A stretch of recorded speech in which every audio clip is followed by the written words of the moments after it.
सदगुरुदेव के चरणों में कोटि कोटि प्रणाम। बाबा रामदेव जी महाराज के चरणों में कोटि कोटि प्रणाम। सभी गुरु भाई भक्तों को हर हर महादेव, शंभो शंकर। जैसा कि थोड़ा समय सत्संग का है तो गुरु भाई प्रसन्न तो नहीं, लेकिन इसमें ये समझिए कि जो लोग भक्ति कर रहे हैं उनके बारे में कुछ कहूंगा। देखो, भक्ति एक तो होती है कि स्वार्थ के बस, एक होता है नहीं स्वार्थ के बस ये होती है कि वो लंबी नहीं चल सकती। क्यों? कि ईश्वर परीक्षा नहीं लेगा उससे पहले आप अपने शस्त्र डाल दोगे। वो कुछ कहेगा कि मान लीजिए आपने 5 वर्ष 2 वर्ष भक्ति करी और आपके कोई जीवन में दुख आया, आपका दुख हटा नहीं और आपने भगवान को छोड़ दिया। भगवान, मैंने बहुत भक्ति की प्रभु, कहीं तेरा कुछ नाम नहीं मिला, कुछ आराम नहीं मिला, और आपने छोड़ दिया। इसका मतलब आपने भक्ति की ही नहीं, आप तो व्यापार कर रहे थे भगवान से, देख रहे थे। आपको प्रेम नहीं था कि बस मुझे सांसारिक वस्तु नहीं मिली इसलिए मैं ईश्वर को त्यागता हूं। तो सोचिए आपकी सोच कैसी होगी। ईश्वर त्यागने योग्य वस्तु नहीं है। हाँ, ये समझ में आता है कि संसार को त्याग ईश्वर को आपने धारण किया, वो तो समझ में आता है। और दुनिया के सुख के लिए कोई सुख नहीं मिला, कोई वस्तु नहीं मिली। मान लीजिए कभी कभी कर्म होते हैं कि कुछ करने से भी आपको बहुत समय लग जाता है। एक विषय है कि मान लीजिए बहुत ऐसे लोग मिलेंगे जिसमें बहुत विधियां करेंगे। मान लीजिए किसने कोई दीपक विधि की, किसने कोई भक्ति की या कुल देवी की उपासना की और कार्य नहीं हुआ, तो उसके मस्तिष्क में ये रहेगा कि गुरुदेव मेरा तो काम नहीं हुआ। इसका कारण सुनिए, सबका भक्ति का धरातल भी अलग होता है, सबका कर्म भी अलग अलग होता है। आपने कैसे कर्म किए, तो कहे गुरुदेव मैंने तो अच्छे कर्म किए थे अपने जीवन में। हर कोई चोर को उठा अगर ये पूछूं तो वो कहेगा गुरुदेव मैंने तो बस अच्छे कर्म किए। चोर ये थोड़ी कहेगा मैंने चोरी की, नहीं, क्योंकि हर इंसान अपनी मति में सही है। चाहे वो शराब पीने वाला है, चाहे वो कितना निकृष्ट है, उसको पूछा जाए तो वो बोलेगा नहीं, मैं तो बस, मेरा तो रास्ता पहले से अलग है, मैं तो अलग ही रहता हूँ, मैं तो कोई किसी को दुख देता ही नहीं। ये तो आपकी सोच है। तो हम देह के पीछे, देह के सुखों के पीछे सारे कार्य कर देते हैं, और देह का सुख नहीं मिला, रुपया पैसा नहीं मिला, तो हमने भगवान को त्याग दिया। ये कैसा भगवान है और ये कैसी आपकी भक्ति है? हाँ, ये जरूर है कि दुनिया को छोड़ के भगवान को धारण किया जाए, सब कुछ त्याग किया, तो वही भक्ति है। कोई मिले ना मिले पर तू मेरा है, तू मुझे छोड़ के मत जाना, बाकी ये परम भक्ति में मान सकता हूँ, ये आपकी परम भक्ति है। हाँ भगवान, दुनिया ने दुख दिया तो दिया, तू मेरे पास है तब तक मेरा कोई घाटा नहीं। संतों ने एक वाणी में लिखा था 4 लाइनें बहुत अच्छी। गोरे गोरे अंग पे गुमान काहे बावरे, गोरे गोरे अंग पे गुमान काहे बावरे, रंग तो पतंग रंग कल उड़ जावे गो, हे धुआं के सुधन तेरो जात हो न लागे देरो, चोरन को माल नहीं चोगटे भी काय को। मनुष्य की देही सोही जीवत ही आवे काम, मुआ पचे स्वान कागा कूतरा ने खाए गो, हे दुनिया है तान सेन छोड़ दे माया की धेन, बंदे मुट्ठी आयो तू तो खाली हाथ जाएगो। संत लिखते हैं कि गोरे गोरे अंग पे गुमान काहे बावरे, और रंग तो पतंग रंग कल उड़ जावे को। जिस शरीर के पीछे हम इतने लिपा पोती करते हैं, इसको सजाड़ते हैं, संवारते हैं, ये स्थायी नहीं है, ध्यान रखना। और जो स्थायी नहीं है उसके पीछे हमेशा धोखा लगेगा आपको। तो धन भी ऐसा ही है। गोरे गोरे अंग पर गुमान काहे बावरे, रंग तो पतंग रंग कल उड़ जावे को, और धुआं के सो धन तेरो, संपत्ति धन रुपया पैसा मान सम्मान सब धुएं जैसा है, पता नहीं कब उड़ जाए। धुआं के सो धन तेरो, जात हो ना लागे देरो, और चोरन को माल नहीं चौगटे भी खाए को। चोरी करके झूठ कपट करके इकट्ठा कर रहे हैं, ये इकट्ठा करने से थोड़ी रहेगा। और कहते हैं कि मनुष्य की देही सोही जीवत ही आवे काम, मुआ पचे स्वान कागा कूतरा ने खाए को। मनुष्य की देह जब तक जीवित है तब तक कर्म कर सकते हैं, और मरा हुआ इंसान कोई कर्म थोड़ी कर सकता है, कुछ नहीं कर सकता, अपने शरीर को हिला डुला नहीं सकता। तो मनुष्य की देही सोही जीवत ही आवे काम, और मुआ पचे यानी मरे पचे, स्वान कागा कूतरा ने खाए को। दुनिया है तान से यानी रंगीन दुनिया, नए नए प्रसादों में, नए नए उलझों में, नए नए रूप रस में उलझी हुई दुनिया है तानसेन, और छोड़ दे माया की धेन, बंद मुट्ठी आए तो तू खाली हाथ जावेगा। तो संत ने ऐसे लिखा, भक्ति करें तब शरीर से भी विरक्त रहें, कि शरीर को ध्यान कम, ईश्वर के प्रति लगन ज्यादा, ये भक्ति का कारण है। क्यों कि शरीर का भान अगर ज्यादा करोगे, शरीर के रूप रस में ज्यादा उलझे रहोगे, तो भक्ति सार्थक नहीं होगी।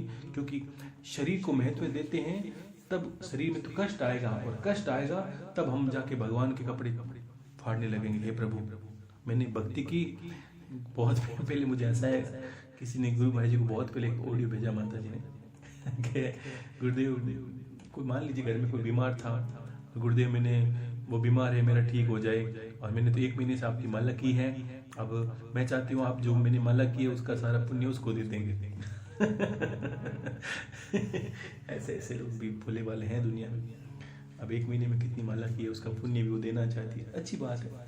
लेकिन आप सोचिए कि ये सांसारिक ऐसे देते जाओगे तो आपको समझ में नहीं आएगा आपको क्या करना है, और देने से ऐसा कोई पुण्य जाएगा थोड़ी आपका। और माला को कभी ऐसा नहीं करना चाहिए, गुरुदेव मैंने इतनी कर ली, ये गुरु को बोल के कभी नहीं बताना। गुरु के सामने रिकार का अर्थ क्या है? जब भी गुरु कहता है कि आप ये कार्य कर लीजिए और आपने कहा बस हो गया, इसका मतलब समझिए कि आप वो जीवन में कभी कार्य नहीं कर सकते। इस बात को आप अच्छे समझ लेना और सोच लो, बस हाँ कोशिश करेंगे, और ये इस बात को बोल के नहीं दर्शाना, करके करना होता अंतर में। क्यों पता गुरु ने किस अवस्था में कहा होगा और आप तुरंत ही तैयार होंगे कि हाँ मैं सज्ज हूँ करने के लिए। नहीं, आपको कोशिश करनी है, प्रणाम करना है गुरुदेव, आपकी इच्छा हुई अंतर में तो जरूर मेरे हाथ से ऐसा होगा, निश्चित ही ऐसा होगा, संकल्प ऐसा लेना आपको। तो भक्ति के अंदर जो रस है सत्य में, वो दुनिया के किसी भी आनंद में नहीं है। एक बार किसी को लत लग जाए ना, अगर किसी शराबी से पूछा जाए कि भाई तू शराब क्यों नहीं छोड़ता, आप किसी से पूछिए तो वो कहेगा नहीं। क्यों कि वो एक ही बात, उस बात को समझा नहीं सकता कि शराब में क्या रस है, क्या आनंद है।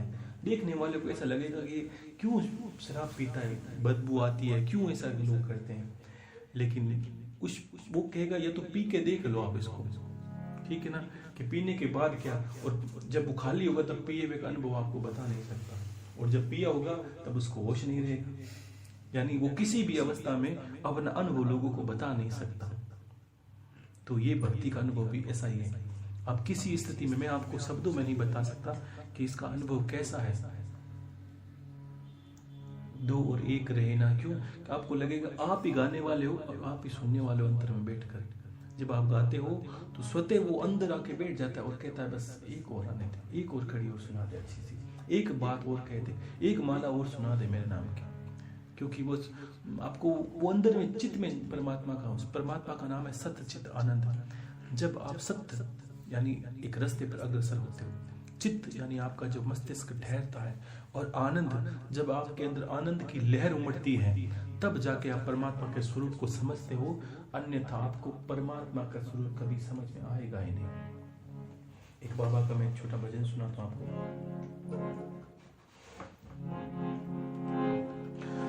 हो बाबा रामदेव जियो थाने खम्मा घणी, अजमाल जीरा कंवरा थाने खम्मा घणी, देवा में थे देव बड़ा हो थाने खम्मा घणी, बाबा रामदेव जियो थाने खम्मा घणी। काई में गावा महिमा थारी, थारी महिमा रो कोनी पार जी, कारज सारो पारे उतारो, गिरता पड़ता ने लीजो थाम जी, लिखे जो गिरो गाए महेंद्र, धुन बनावे शिव राम जी, डाली बाई नाचे गावे, लेवे तंदूरा हरि जस हाथ जी, थे तो दुखियारा दातार थाने खम्मा घणी, अजमाल जीरा कंवरा थाने खम्मा घणी। एक कड़ी में बाबा का रूप का वर्णन है इतना अच्छा। पचरंगी पाग माथे तूरा की लंगी, कमर बांधोड़ी तलवार जी, ढाल पीठ पर हाथ में भाला, लीले घोड़े रासवार जी।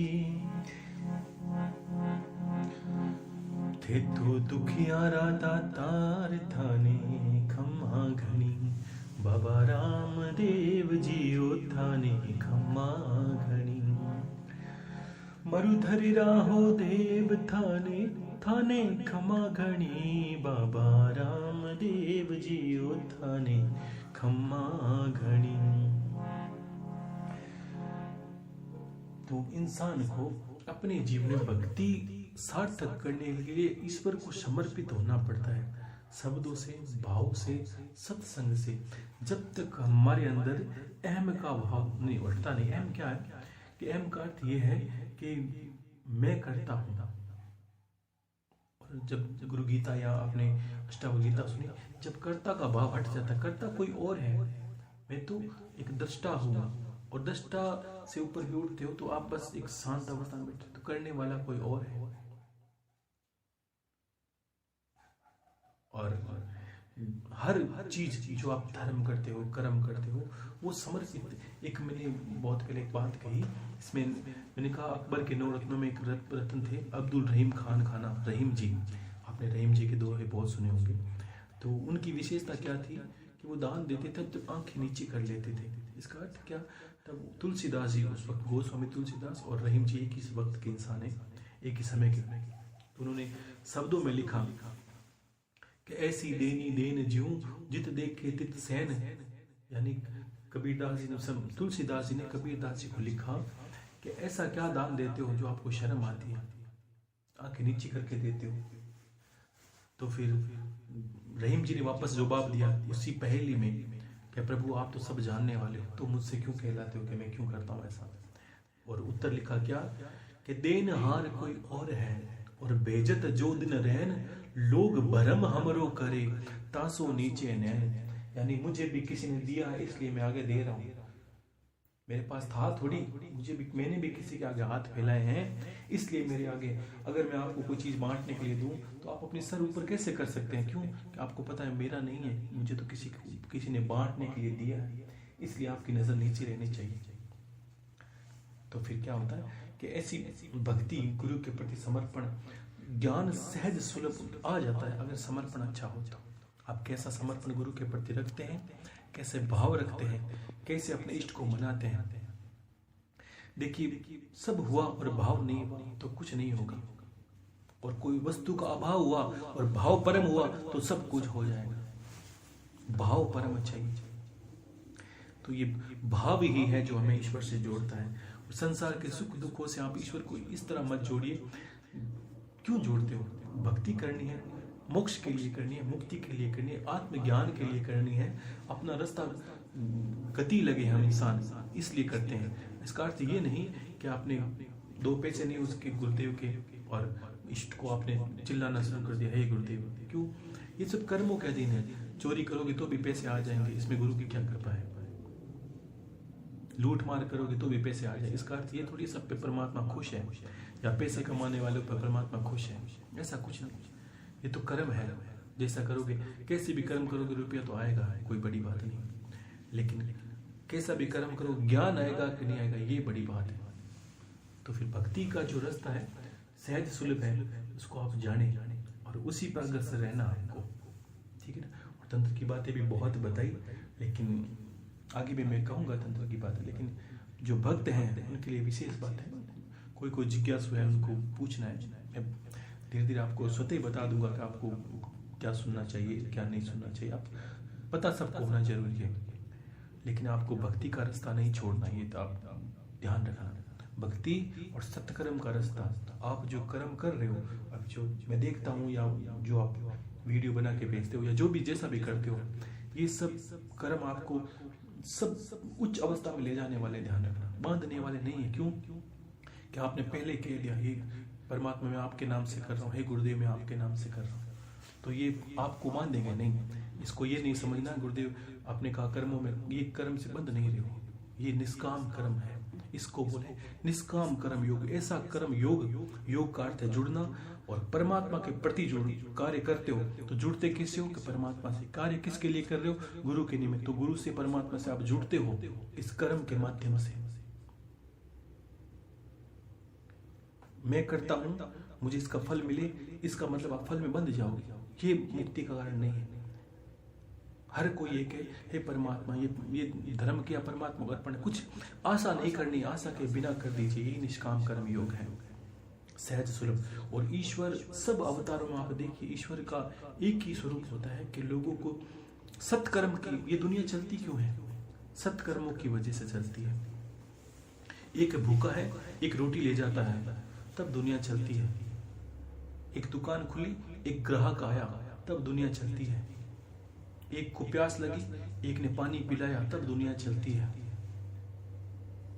और ईश्वर क्यों अवतार लेते हैं बार बार?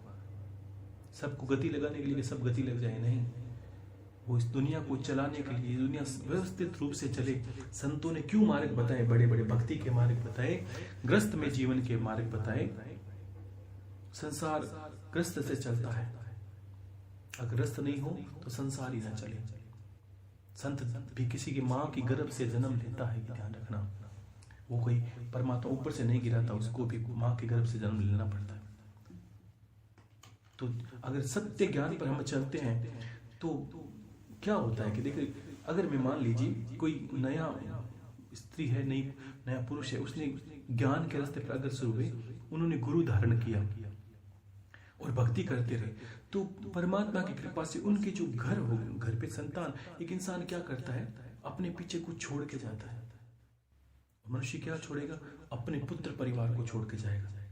अगर आप अच्छे कर्मों पे गए तो आपके कर्मों से जो संतानें होगी इतनी गुणवान होगी, ईश्वरी देवी भांति, जो आपका जो पालन पोषण करेगी, आपकी सेवा करेगी, वो भी धर्म के रास्ते पर लगेगी, क्योंकि ईश्वर का जो आशीर्वाद आपके घर पे बना रहता है।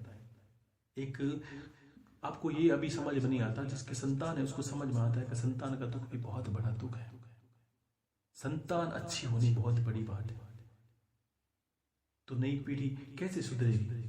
ज्ञान होगा, आप गुणवान बनेंगे तो अपने बच्चों को गुणवान बनाएंगे, यही होगा तो दुनिया चलेगी। और तो ईश्वर में स्वतः ही हो जाएगा। दुनिया अलग से कुछ नहीं है कि आप ये सोचिए कि बस कोई संत बन जाए, कोई घर से निकल जाए, ऐसा इसका कोई अर्थ नहीं निकलता। बस सत्कर्म पे रहना है और कामना ईश्वर से कहे, प्रभु ऐसी कोई संतान दे जो तेरा कार्य करे। कोई संत हो, कोई तेजस्वी पुरुष हो, देश के लिए कुछ करे, कोई पवित्र भूमि के लिए कुछ करे, कोई धर्म के लिए कुछ करे, कुछ भी करे, वो बस एक परम प्रतापी हो। नारी जने तो ऐसा जने कि भक्त के दाता के सूर, और नहीं तो रेजा बांजरी तू मती गमा जे नूर। तो ऐसी संतान जन्म ले ताकि ईश्वर के कार्य हो। और भगवान कोशिश करे कि क्यों बड़े बड़े लोगों ने, दशरथ जी ने यज्ञ किया था कि भगवान राम जैसा पुत्र हो, क्यों अजमाल जी महाराज ने बाबा को इतना, द्वारकाधीश को रिझाया कि प्रभु साक्षात मेरे घर पर आए, तो उनकी भक्ति सफल हुई और आज उनका नाम, क्योंकि अगर संतान अच्छी हुई, गुणवान होगी, तो लोग स्वतः पूछ लेंगे ये किसका बेटा है। वैसा कोशिश करें कि आपको मरने के बाद ही बच्चों के नाम से दुनिया जाने तो जाने, अच्छे कर्मों के नाम से आपको दुनिया जाने। क्यों कि आप दुनिया में हजारों लोगों से मिलते हैं, ये मायने नहीं रखता था अपने लोगों के साथ क्या किया है, लेकिन अंतिम समय जब हम जाते हैं तो हमारे पीछे कितने दुखी होते हैं, ये मायने रखता है कि हमने जीवन में क्या कमाया है, कितना लोग हमारे जाने से दुखी हैं, ये कमाई है। तो भक्ति इस तरह करनी इंसान को। जय गुरुदेव। हरे महादेव। शंभू शंकर शंभू शंकर।